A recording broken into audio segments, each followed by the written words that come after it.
Molt bon dia a tothom, som Miquel Nebot, assessor de Vestim, i en el dia d'avui anem a xerrar sobre imatges.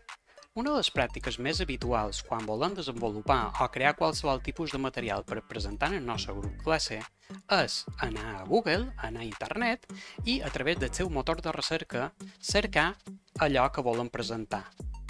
Per exemple, si jo venc a Google i vull cercar cans, cercaré perro en castellà per trobar més resultats, de manera automàtica veig que si venc a la segona pipella, imatges, em dona tot un centenar de milers de resultats que coincideixen amb la paraula perro a dins la xarxa.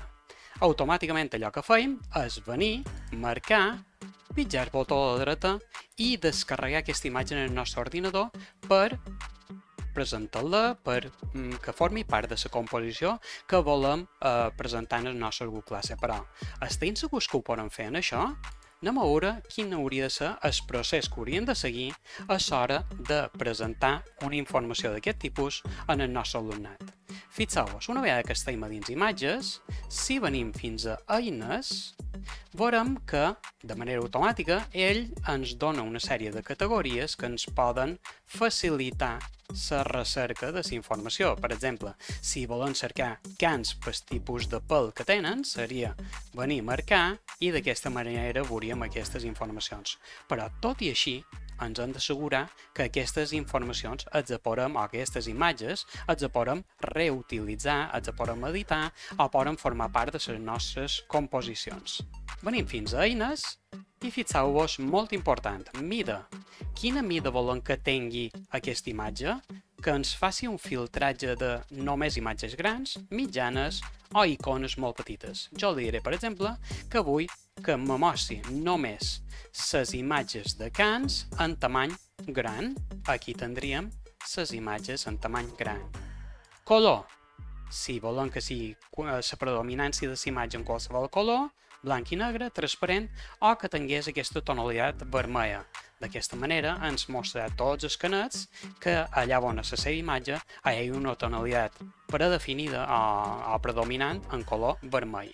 Li tornaré a deixar en qualsevol color. Tipus. Qualsevol tipus d'imatge, imatges predissenyades o dibuixos. Se pot donar el cas que volgués cercar dibuixos sobre cans perquè els nens, per exemple, poguessin colorejar. Jo li deixaré qualsevol tipus, hora, és a dir, quan s'ha incorporat aquesta imatge, qualsevol moment, a les darreres 24 hores, la darrera setmana. Això ens serveix per poder estar ben al dia en els materials que anem creant. Si fem un filtratge només de cans de les 24 hores, només compareixeran les imatges que hagin estat penjades en el darrer dia. Jo li deixaré qualsevol moment.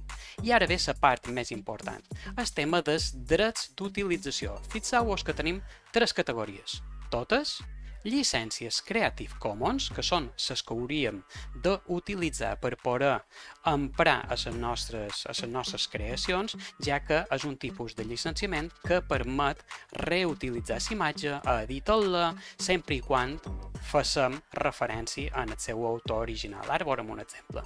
I després les altres que tenen llicències comercials i d'altres. En aquest cas jo cercaré.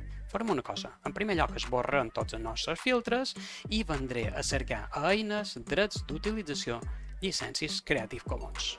Pitjarem Creative Commons i com podeu veure, si pitjam damunt aquesta primera llicència, malament posi sota llicència, anem a veure quin tipus de llicenciament té si és realment Creative Commons.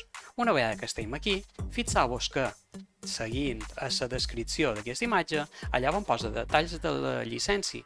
Si pitjam, ens condueix cap a la pàgina oficial de Creative Commons, creativecommons.org, i ens diu que aquesta imatge està categoritzada com o té l'etiqueta d'utilitzar una llicència Creative Commons de domini públic. Què vol dir domini públic? Que la podeu utilitzar fora cap tipus de restricció, fins i tot sense haver de fer referència a l'autor. Per això, ja allò que puc fer és venir directament en aquesta imatge i, botó a la dreta, obrir l'imatge en una pipella nova. Una vegada que s'ha obert, d'aquesta manera puc fer botó a la dreta, guardar imatge com. Fixeu-vos que aquesta imatge ara mateix la guardarà amb un format que és excessivament petit. Fixeu-vos que si jo venc, quan em posa damunt, poses dit a damunt, veig que aquesta imatge pot arribar a la norma de 4.800 píxels per 3.200.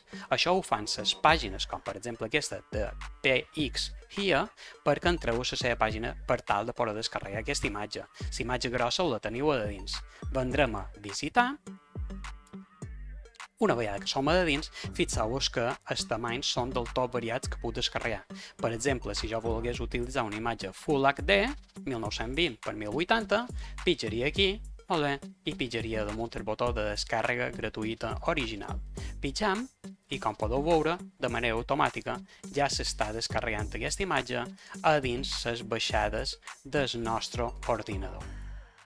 Fixeu-vos, ja la tenc disponible per utilitzar en el meu grup classe i a les meves creacions. Espero que vos sigui molt d'utilitat i ens veiem en el proper vídeo.